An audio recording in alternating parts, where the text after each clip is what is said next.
नमस्कार प्यारे साथियों, आज के इस वीडियो के माध्यम से मैं आप सभी के लिए यानी कि जो भी छात्र क्लास 12th में हैं उनका सब्जेक्ट हिस्ट्री है, उनके लिए मैं चैप्टर 1 ईंट मनके तथा अस्थि, या जिसे हम लोग हड़प्पा सभ्यता के नाम से भी जानते हैं, इस चैप्टर का आज most important objective question answer करने वाले हैं सबसे आसान भाषा में। तो वीडियो में अंत तक बने रहना है। चलिए बिना किसी तरीके हम लोग वीडियो को शुरू करते हैं। सबसे पहला प्रश्न है प्यारे साथियों, हड़प्पा सभ्यता का सर्वाधिक मान्यता प्राप्त काल है, यानी कि सबसे ज़्यादा जिसे महत्व दिया गया है समय कालखंड को, वह कौन सा काल है? तो इसका बिल्कुल सही जवाब हो जाएगा ऑप्शन नंबर बी, यानी कि 2500 ईसा पूर्व से 1750 ईसा पूर्व तक का जो काल रहा है हड़प्पा सभ्यता का काल घोषित किया गया है, माना गया है। तो याद रखना है, इंपॉर्टेंट प्रश्न है। अगला प्रश्न है प्यारे साथियों, सिंधु घाटी सभ्यता की निम्नलिखित में से किस सभ्यता के समकालीन नहीं थी? यानी कि सिंधु घाटी सभ्यता जो है किस सभ्यता से मेल नहीं खाती थी?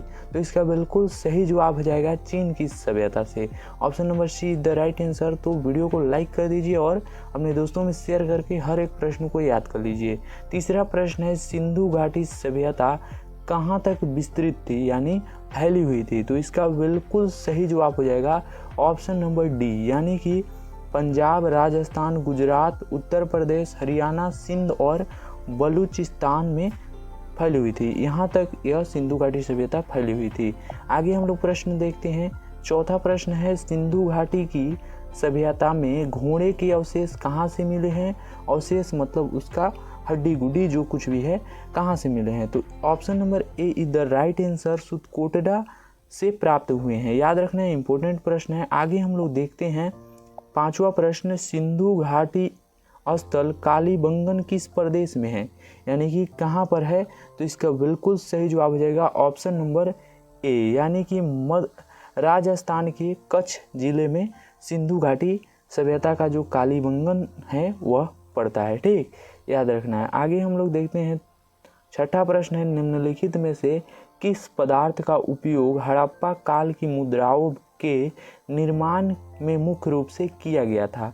तो इसका बिल्कुल सही जवाब हो जाएगा ऑप्शन नंबर ए, यानी सेल खड़ी का प्रयोग किया गया था उस समय के रुपया पैसा को बनाने के लिए। मुद्राओं यानी कि रुपया पैसा, याद रखना है। आगे हम लोग देखते हैं सातवां प्रश्न, निम्नलिखित में से हड़प्पा सभ्यता किस युग की थी, यानी कौन सा युग का था? तो option number A is the right answer, क्योंकि कांस्य युग इसलिए नाम पड़ा कि टीन और तांबा मिला करके वे लोग कांसा का निर्माण करते थे। किस चीज़ का? तो कांसा का निर्माण करते थे। Option number A is the right answer.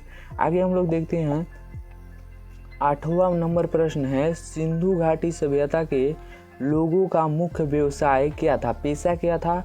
तो option number A is the right answer. वे लोग व्यापार के माध्यम से अपना मतलब खेती गृहस्थी जो कुछ भी है घर चलाया करते थे।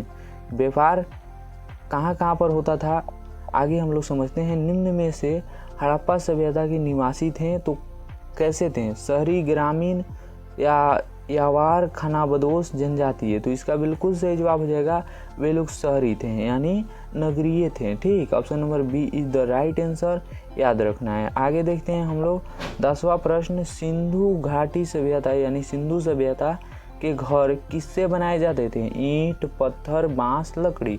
तो इसका बिल्कुल सही जवाब हो जाएगा ऑप्शन नंबर ए, यानी ईंट से बनाए जाते थे। ईंट से आधुनिक तकनीक उनके पास पहले से ही मौजूद था, याद रखना है। 11 नंबर प्रश्न है, हड़प्पा वासी किस वस्तु के उत्पादन में सर्वप्रथम थे? तो इसका बिल्कुल सही जवाब हो जाएगा ऑप्शन नंबर सी, यानी कपास के उत्पादन में वे लोग बहुत आगे थे और कपास को साथ ही साथ बहुत सारे औजार को वे लोग विदेशों में डोनेट करते थे, यानी कि डोनेट नहीं मतलब कि ट्रांसपोर्ट करते थे। ठीक, एक्सपोर्ट ट्रांसपोर्ट का उन लोगों का बिजनेस था यानी व्यापार का। 12 नंबर प्रश्न है, निम्नलिखित विद्वानों से हड़प्पा सभ्यता का सर्वप्रथम खोजकर्ता कौन था?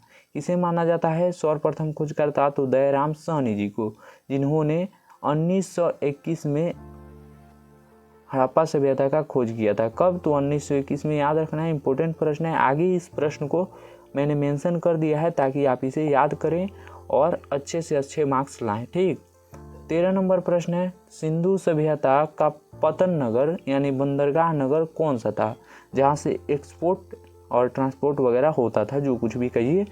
ऑप्शन नंबर सी इसका राइट आंसर हो जाएगा, लोथल से मतलब होता था, बंदरगाह नगर वहीं था।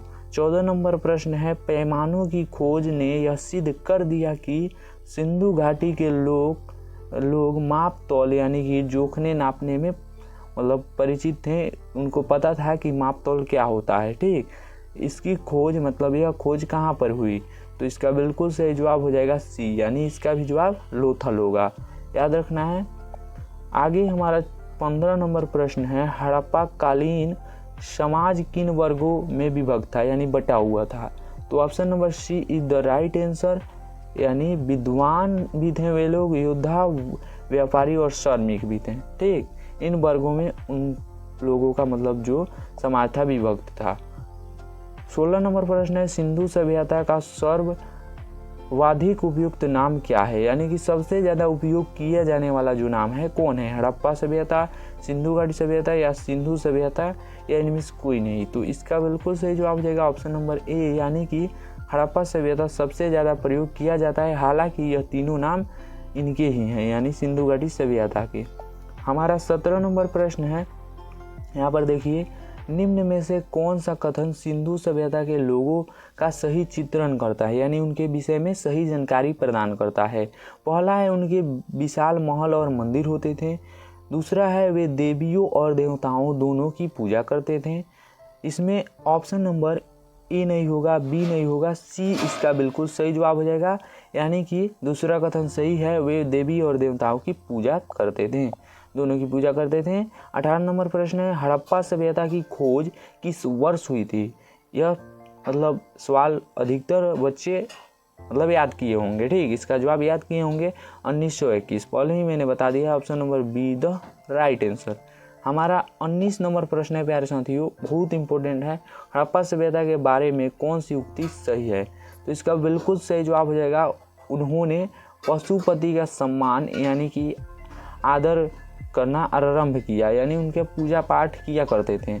पशुपति का मतलब हुआ दो सिंह वाले। ठीक, दो सिंह वाले ऐसे देवता जिनके चारों ओर मतलब चारों ओर चार पशुएं हों, जैसे कि सिंह हो गया, आपका भैंस हो गया, बारहसिंघा हो गया और भी बहुत सारे जानवर। ठीक, ऐसे करके हैं, याद कर लेना है।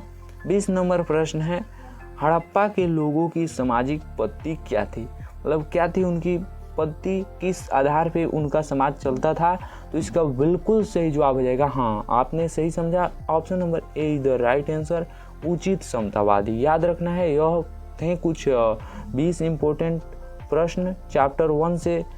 ठीक, और चैप्टर 2 का इसके बाद आप लोगों को देखने को मिलेगा। तो यदि वीडियो पसंद आया है तो लाइक कर दीजिए और दोस्तों में शेयर करके चैनल से जुड़ जाइए, और क्या बोलूँ, जय हिंद, जय भारत, वंदे मातरम।